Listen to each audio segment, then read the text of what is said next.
Bonjour, namasté, bienvenue à toutes et à tous sur ce 4e jour de pratique, une posture par jour, avec à chaque fois euh, l'idée d'approfondir sa pratique en se focalisant sur un point particulier. Aujourd'hui, nous allons avoir une posture que j'adore, je la mets quasiment dans tous mes cours, c'est Malasana, la posture du chapelet. Vous allez voir, pour récupérer l'énergie, notamment après certaines postures qui ont pu être un peu compliquées, c'est vraiment intéressant. Et vous aurez besoin, par contre, peut-être, ça dépend des personnes, si vous avez les chevilles fragiles, un tapis roulé. Donc, vous pouvez même rouler votre tapis parce qu'on ne va pas s'allonger. Donc, voilà. Mais avant ça, je vous invite, comme d'habitude, à cliquer sur la petite icône en bas à droite. Je ne sais jamais si de ce côté-ci ou de ce côté-là, suivant l'enregistrement. C'est pour vous abonner en fait à la chaîne. Ça permet de la faire connaître et que voilà, et qu'elle puisse vivre. Donc merci beaucoup pour ça. Et bien sûr, on se retrouve sur Zoom tous les mardis à 18h15, tous les jeudis à 12h15 et tous les samedis à 10h pour 3 cours très différents. Mais si vous voulez découvrir le programme, je vous invite à cliquer sur le lien qui se trouvera dans la description de la vidéo. Je vais essayer même de mettre un petit lien en haut de la vidéo, on verra si ça fonctionne. En tout cas, c'est parti. Aujourd'hui, Malasana, la posture du chapelet, parfois on appelle la guirlande. Mais un mala, j'en ai pas là sous, non, j'en ai pas sous les mains, c'est un petit chapelet en fait, cône et graine. Et donc, on va commencer dans la posture de la montagne, puisque c'est dans cette posture-là qu'on avait terminé la dernière fois. L'extérieur des pieds parallèles l'un à l'autre, les pieds séparés largeur du bassin. On dit en général largeur du bassin, ça correspond à 2 points fermés à peu près. Vous pouvez essayer. Parfait. Vous répartissez bien le poids avant-arrière, droite, gauche, et essayez d'avoir une bonne rectitude du dos. Donc on adore cambrer le dos dans le yoga, mais là, c'est bien si vous avez une petite rétroversion du bassin. On pousse le bassin légèrement vers l'avant. Les épaules doivent rester ouvertes. Cage thoracique bien ouverte, le menton très légèrement baissé, la nuque étirée. Et donc, comme je le répète à chaque cours, sur cette série-là précisément, il est toujours important de se glisser dans la séance, de ne pas tout de suite attaquer, ça n'a aucun sens. Il faut déjà bien mettre le corps en place, donc simplement, là c'est très simple, ça se joue au niveau des voûtes plantaires et des orteils. Essayez de trouver plus précisément la répartition du poids idéal.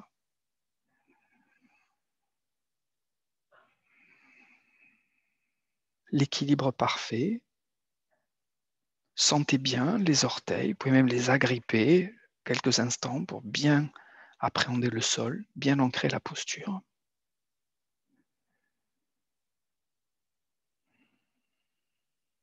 Relâchez vos épaules. Je sais que parfois, certains pratiquent la montagne avec les mains ouvertes. Non, là, relâchez-les bien.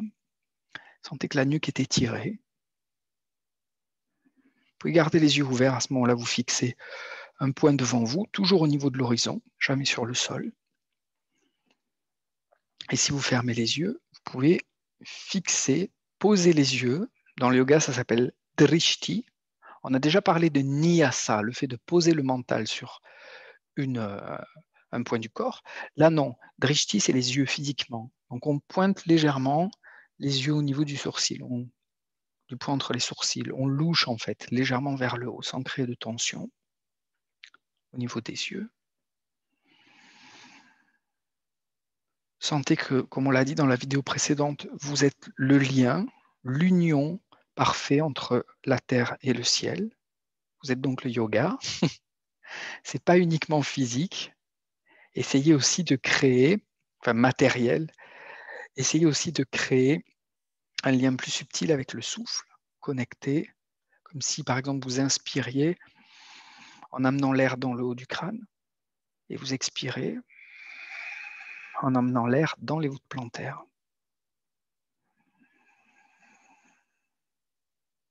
Vous pouvez avoir cette visualisation, ce ressenti, si vous n'avez pas les images de l'énergie qui monte et qui descend, essayez juste de sentir.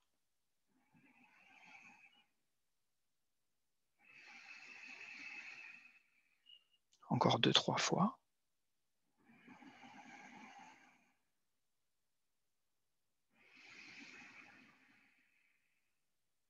Et donc là, le mental, on le pose non pas en comptant le souffle, comme on l'a fait précédemment, on pourrait, mais en essayant d'imaginer une énergie qui monte et qui descend, ou un point de lumière que vous faites monter et descendre à l'inspire, à l'expire.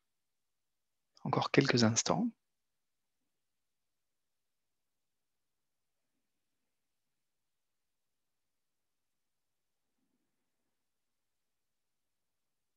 Très bien. Puis vous inspirez.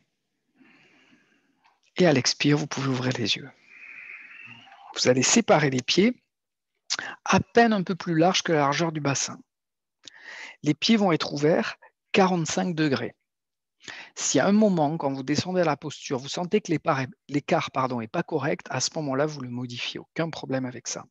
On va descendre de façon un peu particulière. Donc, ce qui est important aussi dans cette posture, c'est qu'il ne faut pas que vous ayez mal au genou. Si vous avez mal au genou, il vaut mieux ne pas la faire et passer à la posture suivante.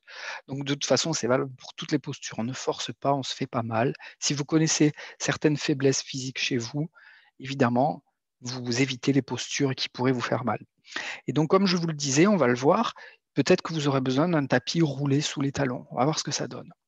Pour entrer dans Malasana, on est ici, les pieds séparés un peu plus larges que la largeur du bassin, les pieds ouverts 45 degrés en canard. On inspire, on ramène les bras parallèles au sol. Vous restez où vous êtes, moi je me mets de profil. On est ici. Et à l'expire, on va s'étirer. Donc planter les doigts devant, pousser les fesses derrière. Donc vous êtes ici. Puis on va plier les genoux. On va descendre. Il se peut que ce ne soit pas possible. Ça se fait aussi sur les orteils. Et c'est là, si par exemple vous sentez que les chevilles souffrent, même si vous avez les talons à plat, et faites oh waouh, parce qu'on va la garder un peu quand même. Donc à ce moment-là, ça c'est complètement possible. On fait ça. Hop. Ah, c'est cool. C'est sûr, c'est mieux. C'est plus confortable. Sinon, on a les pieds à plat. Et là, très important, l'idée c'est récupérer de l'énergie. Donc si vous êtes tout avachi, ça ne va pas être possible. On va faire une espèce de fusée en fait. Donc, vous allez coller les pommes de main l'une contre l'autre, aligner les doigts, et il faut précisément glisser les coudes dans les genoux. Donc il y a des personnes qui vont les mettre ici. Non, ça doit être juste ici, au niveau du genou. On inspire, et à l'expire, on pousse dans les mains. Je ne sais pas si vous avez vu la fusée décoller, mais c'était ça l'idée. Et on doit rester ici. Donc ce truc, c'est pas possible. Ça doit être, j'inspire, et pour la mettre en place, j'expire et on reste ici. Donc là, vous voyez que mes avant-bras sont parallèles au sol. Il y a une vraie poussée dans les mains, donc il y a beaucoup de force dans les mains, et il y a beaucoup de force dans les coudes qui poussent pour ouvrir. Et donc pareil, on essaie d'étirer la colonne. Donc elle part légèrement vers l'avant, mais elle est très droite. De profil, je vous montre. Tac, on voit. Hein, et la nuque, elle est dans le prolongement. Et on regarde droit devant. Donc imaginez en fait que vous êtes une fusée qui cherche à décoller, mais qui en même temps est retenue au sol. N'oubliez pas, l'union entre les opposés. Donc ça décolle et en même temps, on reste. Ça doit faire comme quelque chose comme ça en termes d'énergie. Moi, je vous conseille de respirer la respiration, l'inspiration, elle est abdominale, on gonfle le ventre. Et pour récupérer l'énergie, pour la créer, faites monter l'expire comme si vous expiriez par le haut de la tête. En étirant, en allongeant.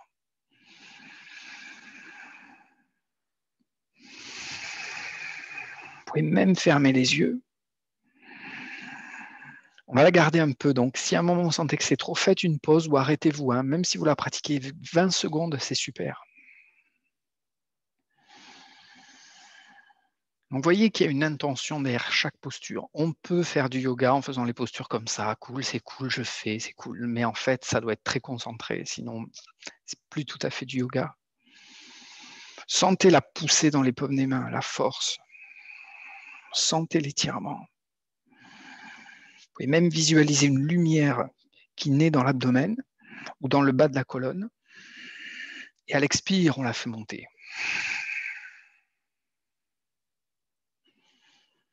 Très bien. Et même, on peut aller plus loin. Imaginez que vous avez 3 colonnes vertébrales.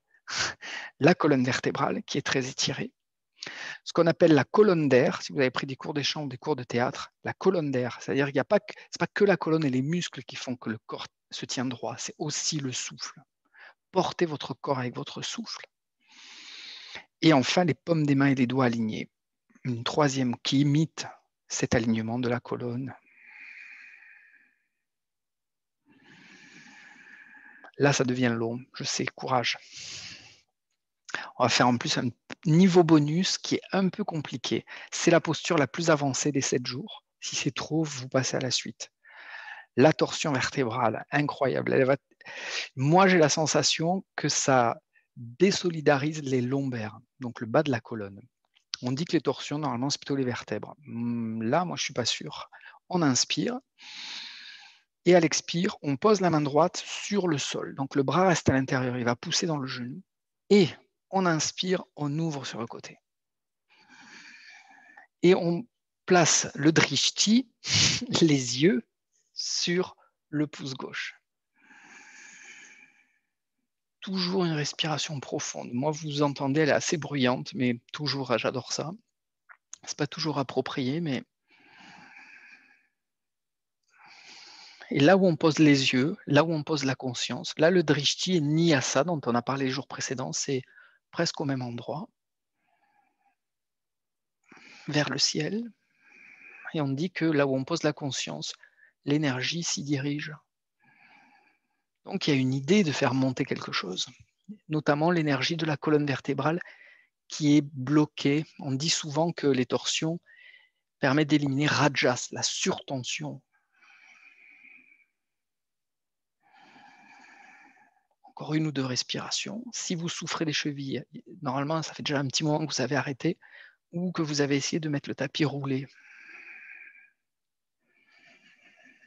Sur ces 7 jours, il y a des postures vraiment adaptées pour tout le monde. Et puis celle-ci, j'avoue, il en fait un peu pour tous les niveaux. Vous inspirez, vous ouvrez un peu plus. Et à l'expiration, on corrige toujours une torsion avec une colonne droite, à nouveau Malasana. Droit étiré, épaules décollées. C'est pas évident de faire la torsion si on est sur les orteils. C'est vrai que c'est plus facile avec les talons au sol, mais ça, c'est pas toujours accessible pour les débutants. Prenez une grande inspiration. À l'expiration, posez la main gauche sur le sol et inspirez, ouvrez vers la droite, vers le ciel. Oh, je ne sais pas si vous avez entendu, ça fait cloc. Au niveau du bas du dos, on libère les disques qui se situent entre les vertèbres, les lombaires. On les aère, ces disques. Le petit liquide, le petit gel qui se trouve entre les vertèbres, on lui donne de l'espace. Le yogi n'a pas spécialement envie d'avoir les vertèbres ou les lombaires soudés. Alors parfois, on n'a pas le choix, mais si on peut dessouder, c'est quand même vraiment pas mal. Quand c'est soudé, mais je m'entends, je veux dire, si on peut aérer, aérons, mettons de l'espace et de l'air dans tout le corps. Dans le yoga, on dit qu'on mesure la jeunesse d'un corps à la souplesse de la colonne vertébrale. Donc c'est pour ça qu'on est tellement sur la colonne tout le temps. Une dernière fois, on ne va pas tarder à quitter. Et à l'expire, Malasana.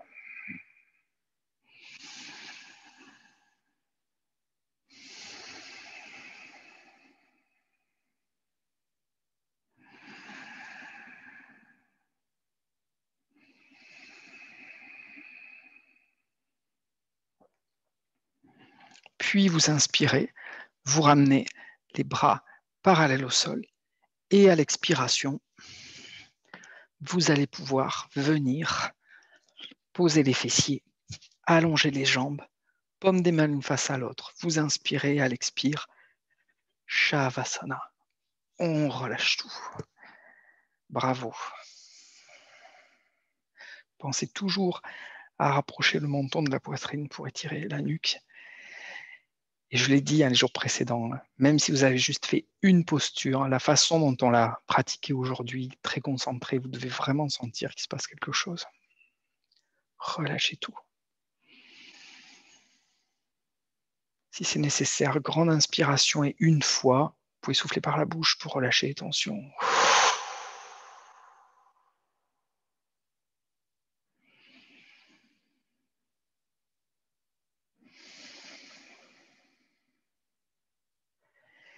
Dès que vous êtes dans ces postures de relâchement, crocodile, enfant, cadavre, jouez le jeu, lâchez tout. Ne contrôlez plus ni le corps, ni le souffle, ni le mental. Posez tout. Laissez infuser.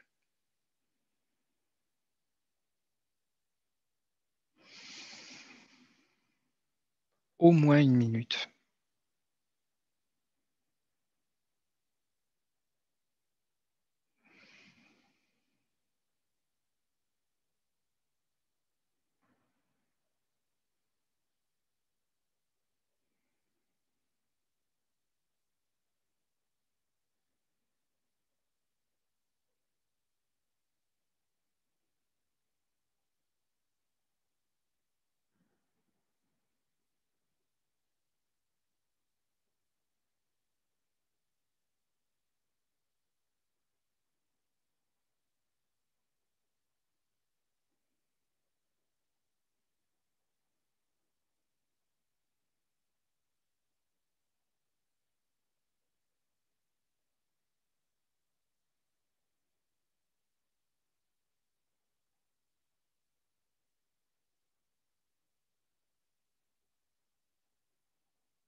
Puis à nouveau, vous pouvez inspirer plus profondément. Expirez, soupirez, bâillez, soufflez par la bouche si vous en ressentez le besoin. Puis vous bougez les pieds, les mains. Et sur une dernière très grande inspiration, vous joignez les pieds. Vous étirez les bras derrière la tête. Et à l'expiration, vous pouvez relâcher, basculer sur le côté, tout doucement, venir vous asseoir. Prenez toujours votre temps. Je suis complètement shooté. Cette posture, elle me... C'est bien. Les jambes croisées, pas forcément un demi-lotus, juste de façon confortable. Prenez quelques instants, le dos droit.